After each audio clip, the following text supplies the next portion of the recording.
Valley Toyland.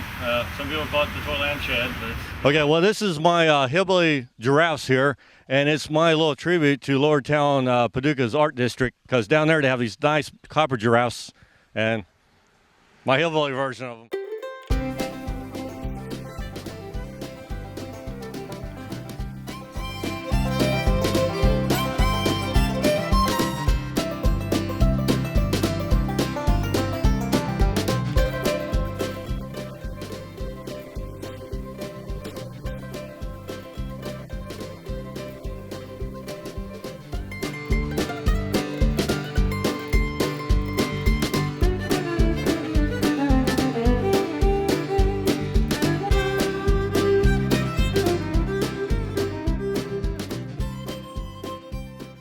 Because that's where the place got its Apple Valley name. My grandfather called it Apple Valley because we do kind of sit in a small valley, and there was an apple orchard here to begin with, and he made apple cider, sold it here.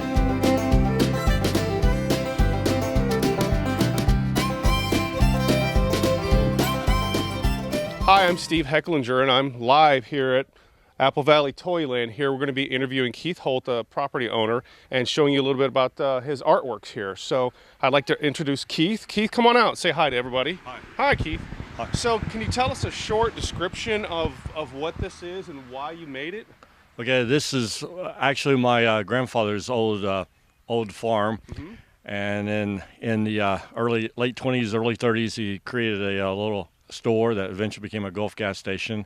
And he made apple cider, and I came back here to restore my grandparents' place. But in the meantime, while I was in LA, I accumulated a large toy collection, and I wanted to come back here and build a large toy fantasy land where people could come and relive their childhood past.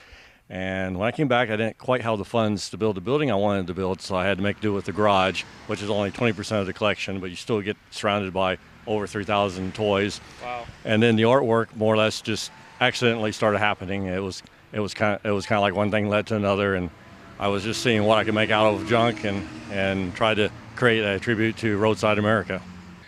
At Keith's property here, it's located to about 2 miles off of I-24 at exit 16, and you can see it clearly as you come down the road on Highway 68. On the right-hand side, you'll see all the signs for Apple Valley Toyland. What time are you open, Keith? Okay. We're open from basically in summertime we're open from 8 to dusk, and then winter hours more like from 10 to dusk. Great. And do you charge for admission or parking? No, it's all literally donation type, because I love to have a place where people can come and enjoy. If they don't have the money, they can still come in and enjoy and look around and have a good time. And someday we'd like for this to be more like a park where you can come have picnics and just enjoy yourself. And Okay, great. Well, let's take a look around the property and see what you got, okay?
Okay, this is what I call my hillbilly lawnmower ranch.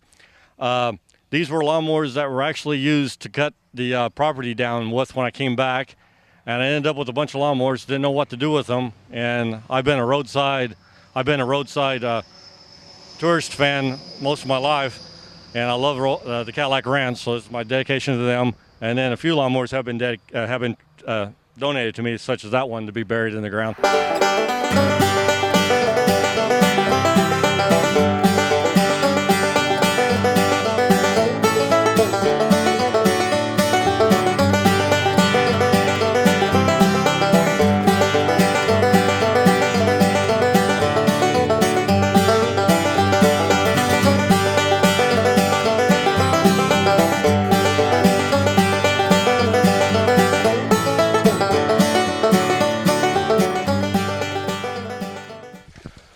Well, Keith, this sure is cool underneath these big trees here. Looking at some of your pieces here. I'm looking at this right here. Can you tell me what this is? Well, it's my bicycle water wheel, but it's my little tribute to Patty's. You know, Patty's has that nice grist water wheel, so I figure, well, there's my hillbilly version. Good. And then the 12-foot bathtub next to it is supposed to be the hillbilly shower. Shower, okay. And then over here we have a milk churn barbecue grill that I got the idea from a person in Metropolis. In Metropolis, there's this gentleman. He lives in this area, and he has like a bunch of working barbecue grills and windmills going around. Oh, cool. And then you know, if you get bored, we have the drive-in movie theater up there. I see that. Yeah. I see that. Movies shown Fridays and Saturdays, I'm sure. And if you guys happen to be in the area and can't find a hotel room, we got one right here, the back of the van. Hillbilly Garden, here we go. Room for rent. Oh, that's great, Keith.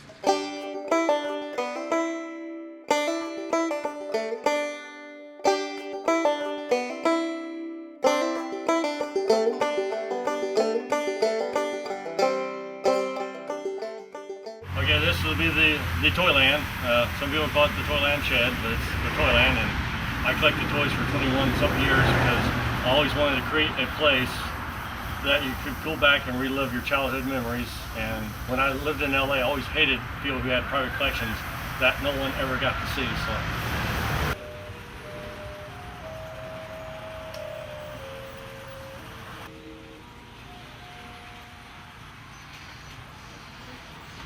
No, I was going to try to get our train right about there.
Okay.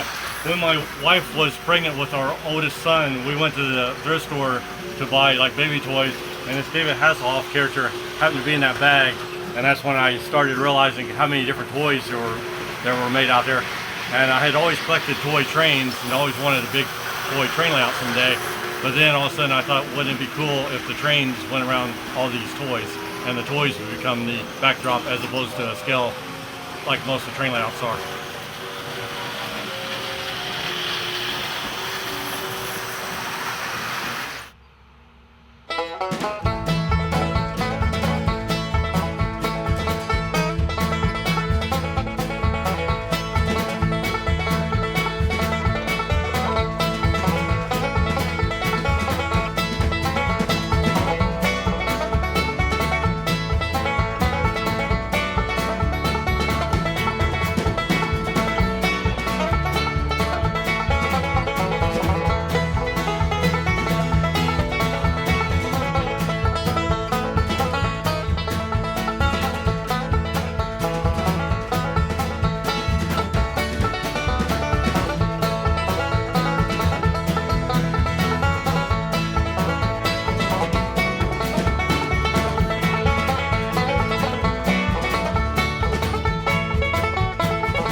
The terrain is like all western towns usually had a railroad, so I'm working on chicken ranches railroad there, and it's going to be a train mallet junk, and eventually there will be a tender and a couple of cars, and then the barbecue grill back there is supposed to be the water tower. Well, this is an old wagon that we picked up the first year we moved back here, and I picked it up for a couple of reasons. One is my grandfather used to let the farmers spend the night here. They would camp out as on their way to Paducah's farmers market. And on the way back, because back then, a trip to Paducah's farmers market from Benton, Kentucky was like an all-day excursion. So I have the wagon here representing that. Then I've also always been a cowboy fan, so I finally got my own buckboard. So I picked that up, except Mother Nature's taking it back on me faster than I want. And then as I started to work with junk, I wanted to see what I could create, and I had a bunch of old tires, so I just like stacking things, add things to just do different sculpture formats. There's not really a rhyme or reason behind this, just some type of mechanical looking object here made from tires. And over here, I created what I call my leaning tire pizza, using a bunch of old tires. And then I guess when I first started doing this, I didn't have too many people that dug what I was doing, so I had to create my own fan tree. And so this is my fans right here. Yeah.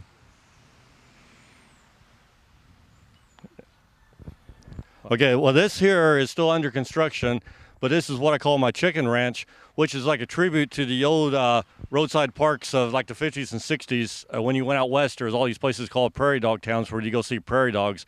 So eventually there will be like a fence, and there will be chickens roaming free in here. But I'm taking like stoves and different items that you would normally cook a chicken with and trying to turn it into like a mock western town and making a western town. And then of course the chickens, if people remember Kevin Skinner, won America's Idol a couple of years ago, and he was known as the chicken catcher, so I figured he would be wanted in Chicken Town. Hey, this is Steve Hecklinger. I'm live with Keith Holt at Apple Valley Toyland. Keith, why don't you tell us a little bit about this area here? Okay, this area here is the tribute to the old roadside attraction, like the old zoos. And as a kid, I used to be a backseat driver and always wanted to stop at all these old roadside zoos, but my parents would never stop and let me look around. So I created my own zoo, which kind of became an ideal from one of the neighbors because they thought I was getting exotic animals. So I kind of like a pun on the exotic animal bit of this. We do have the farm animals. And over here, this here is this was my grandparents' place, and when we came back, we were trying to restore my grandparents' old place, and I left my son one time at an auction, and he was supposed to be bidding on gas pumps for me, and he ended up buying this Model T body, so I had to figure out what to turn it into. So it's now my hillbilly chariot. And what do you have behind you? Okay. And behind me is to create the aura of, once again, the old roadside reptile ranches and stuff like that. It would be like the rattlesnake place. And then we have the flamingo nesting area here. We have like the rattlesnake, because most of the the old zoos would have the big gigantic rattlesnake to try to get your attention to come in to see them. And then it's just like the way the old zoos looked. And then we just had some lettering at where my son used to work, some lettering that was being tossed out. And the only thing we could figure out how to spell was enter as Tim. So that's.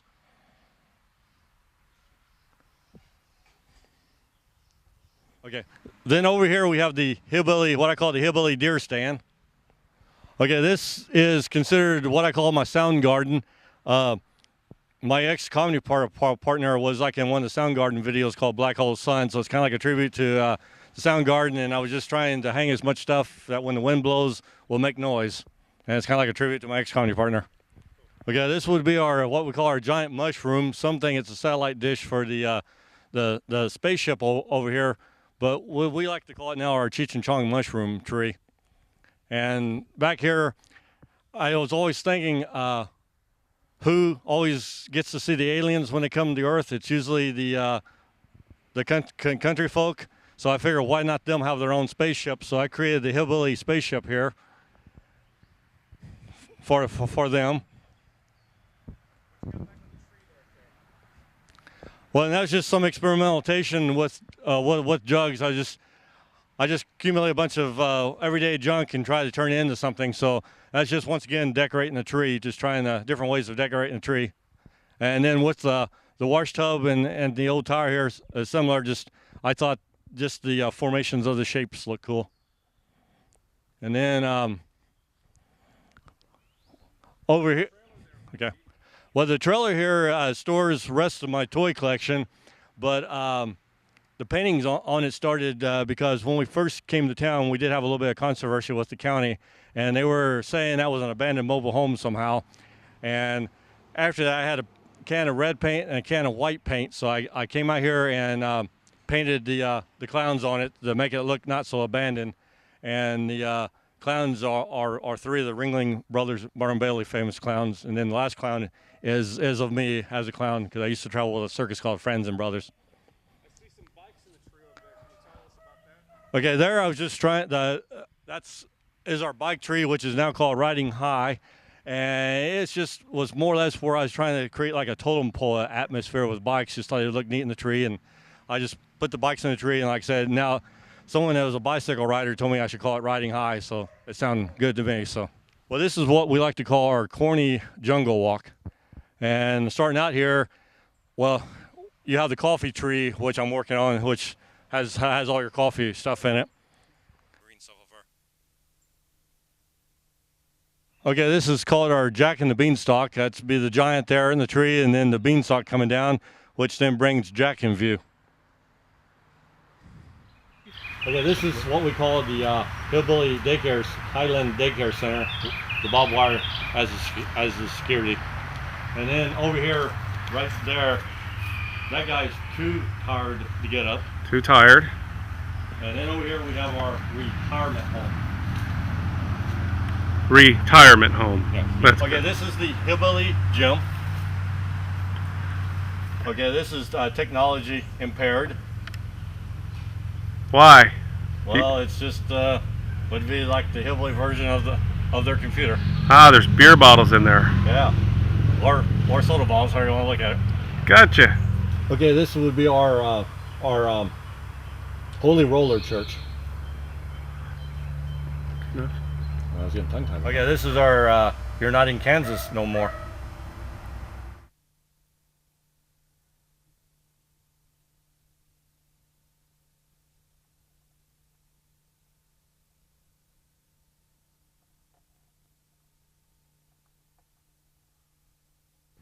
So Keith, we're standing in front of the old gas station place here. Is that right? Yes. Can you tell us about it some? Okay. This was, well, yes, we think it was built like in 1930 or 31, because the house was added onto that year to make room so my grandparents would have a room to rent for tourists as they went down the highway. The highway was paved in 1932, so we're assuming the excess wood was used to make the store. And then it was first, it was like a restaurant. They had a little diner in there. It set maybe 4 people, and they would do chicken dinners, and they sold their produce. And then my grandfather was known for apple cider, because that's where the place got its Apple Valley name. My grandfather called it Apple Valley because we do kind of sit in a small valley, and there was an apple orchard here to begin with, and he made apple cider, sold it here. And then in 1932, he did become a Gulf member and started selling Gulf gas here from 39 to 64, the year he passed away. And at some points in the summertime, he would cut people's hair. So he also did hair, and they used the store for basically a little bit of everything. Good. And it was a teenage hangout, supposedly, like in the 40s when my mom was going to Sharp High School down the way there. It was a teenage hangout. Wow, that's interesting. Why don't we go inside and have a look? Okay. Hey, Keith, so we're live. We're inside the store now here. So you want to tell us a little bit about it? Yes. When I came back, I had plans on restoring my grandparents' old store to bring back the nostalgia of this area of Marshall County. And so it's kind of put together back the way that they originally had it. These are the real original counters and stuff. And then around the walls, like this is the original, one of the original soda ice machines, whatever you want to call them, that was here. And as you look around, I have different stuff that took place in Marshall County, because this is like the fresh eggs is my grandfather's old painting for fresh eggs, and I got like articles and stuff on different activities that happened in this area, like when they shot Marshall. Yes, Marshall's here, front page of Tribune Courier. This is like my tribute to Kentucky Territory. That was a Western amusement theme park here in the area from '67 to 1979. So that's like my little area there, and then got the Roy Rogers, and then the scales, like they use the weigh the produce here. And then I do have, as you look around, I have other collections, because I do love other roadside attractions and other funky, wacky places. And I have books and different things that people can feel free to flip through and look at. And then like another one of the signs that my grandfather painted for hot coffee and lunch. And then there's another, I have another one down here. It's kind of hard to make out, that mentions about the tourist room that was for sale.